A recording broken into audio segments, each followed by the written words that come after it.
Welcome to PV5 TV news. అధిక వర్షాల వల్ల పంటలు నష్టపోయిన రైతులకు 25,000 నష్టపరిహారం చెల్లించాలి.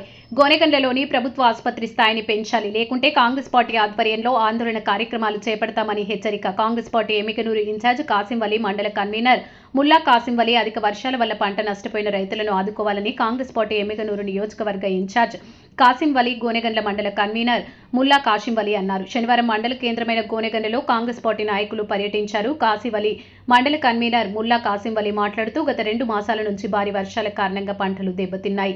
అనంతరం గోనెగండ్ల ప్రభుత్వ ఆసుపత్రిని సందర్శించి గోనెగండ్ల ప్రభుత్వ ఆసుపత్రి 30 పడకల ఆసుపత్రి స్థాయిని తగ్గించి గత ప్రభుత్వం 100 పడకలు చేసింది. దీంతో వైద్య సదుపాయం తగ్గిందని, ప్రభుత్వ ఆసుపత్రిలో చాలా సమస్యలు ఉన్నాయని, వాటిని తప్పకుండా త్వరలోనే పరిష్కరించాలని, పేషెంట్లకు ఎటువంటి అసౌకర్యాలు కలగకుండా చూడాలని, ఏమైనా ఇబ్బందులు ఉంటే తమ దృష్టికి చేస్తే ప్రభుత్వ దృష్టికి తీసుకెళ్తామని స్థానిక డాక్టర్ రాధాను కోరారు. ఈ సందర్భంగా వారు మాట్లాడారు. కూటమి ప్రభుత్వం ఆసుపత్రి స్థాయిని పెంచాలని కాంగ్రెస్ పార్టీ నాయకులు డిమాండ్ చేశారు. లేని పక్షంలో కాంగ్రెస్ పార్టీ ఆధ్వర్యంలో ఆందోళన కార్యక్రమాలు చేపడతామని హెచ్చరించారు. కాంగ్రెస్ పార్టీ నాయకులు, కార్యకర్తలు, అభిమానులు తదితరులు పాల్గొన్నారు. PV5 TV news MD Gajendra Reddy, Gonegandla.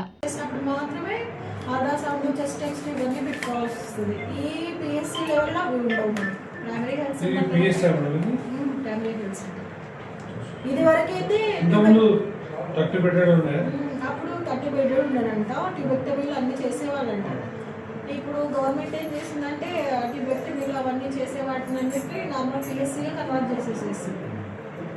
State bed policy ఒకేలాగా పెట్టారు. అంటే ఒక PSCకి అన్ని చోట్ల టూ మెంబర్స్ని, 2 డాక్టర్స్ని ప్రొవైడ్ చేసేసేసారు. ఏమైనా సమస్యలు ఉంటే అడుగుతున్నాను. ఏమైనా ట్యాబ్లెట్ ఇచ్చారు కానీ అన్ని రకాలుగా బాగున్నాయి.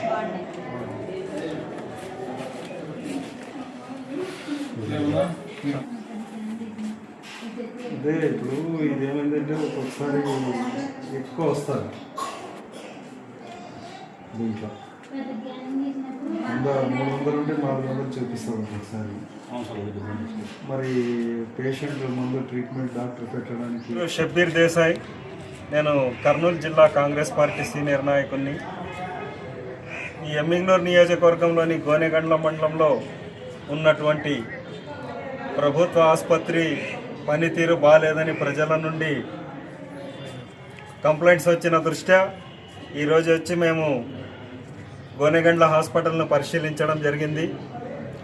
ఇక్కడ డాక్టర్లు చెప్పే విషయం ఏమంటే, ఈ గోనెగండ్ల హాస్పిటల్ 30 పడకల హాస్పిటల్ 50 మంది సిబ్బంది ఉండాలనేది ఇక్కడ ఉన్నటువంటి ఒక రూలు.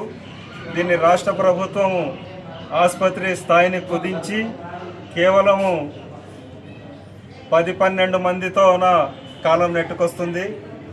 ఇక్కడ ప్రభుత్వము ఒకవేళ మందులు పంపించినా సిబ్బందికి వైద్య సేవలు అందించేటటువంటి సిబ్బంది లేనందువల్ల ప్రజలు చాలా ఇబ్బంది పడుతూ ఉన్నారు. ల్యాబ్ అసిస్టెంట్ కూడా సరిగా విధులకు హాజరు కావడం లేదని చెప్తున్నారు. ఒకే ఒక డాక్టర్తో ఇక్కడ ఆసుపత్రి నిర్వహణ జరుగుతూ ఉంది. 10 ఎకరాల విస్తీర్ణంలో హాస్పిటల్ ఉన్నప్పటికీ ఇక్కడంతా చెత్త చెదారము, పాములు, తేళ్లు తిరుగాడుతూ ఉన్నాయి. ఈ హాస్పిటల్ని పరిశుభ్రంగా ఉంచాల్సిన అవసరం కూడా ఉంది. ఈ హాస్పిటల్ను పరిశుభ్రంగా ఉంచడానికి గతంలో మన గోనెగండ్ల కాంగ్రెస్ పార్టీ ఇన్ఛార్జ్ కాసిం గారు కూడా కలెక్టర్ గారికి విన్నపించడం జరిగింది. ఈ గోనెగండ్ల హాస్పిటల్ని గతంలో మాదిరిగా దీన్ని 30 పడకలకు పెంచి పూర్తి స్థాయి సిబ్బందిని నియమించాలని కాంగ్రెస్ పార్టీ డిమాండ్ చేస్తూ ఉంది. ఈరోజు కాంగ్రెస్ పార్టీ తరఫున గోనెగండ్ల హాస్పిటల్ని సందర్శించడం జరిగింది. హాస్పిటల్ వెళ్ళగానే మాకు చాలా విచిత్రమైన సంఘటనలు కనిపించాయి. ఈ హాస్పిటల్ని పూర్వం 30 పడకల హాస్పిటల్ ఉండేది. ఇప్పుడు దాన్ని కుదించి కేవలం కొంతమందిని పెట్టి హాస్పిటల్ చెప్తున్నారు. హాస్పిటల్లో ఒకే ఒక డాక్టరు వైద్యం చేస్తూ ఉంది. కాబట్టి దీన్ని వెంటనే 30 పడకల ఆసుపత్రి చేసి పూర్వ వైభవం తేవాలని కోరుకుంటూ కాంగ్రెస్ పార్టీ తరఫున పై అధికారులను డిమాండ్ చేస్తున్నాం. నా పేరు కాసిం వలి, నేను నియోజకవర్గ పార్టీ ఇన్ఛార్జి.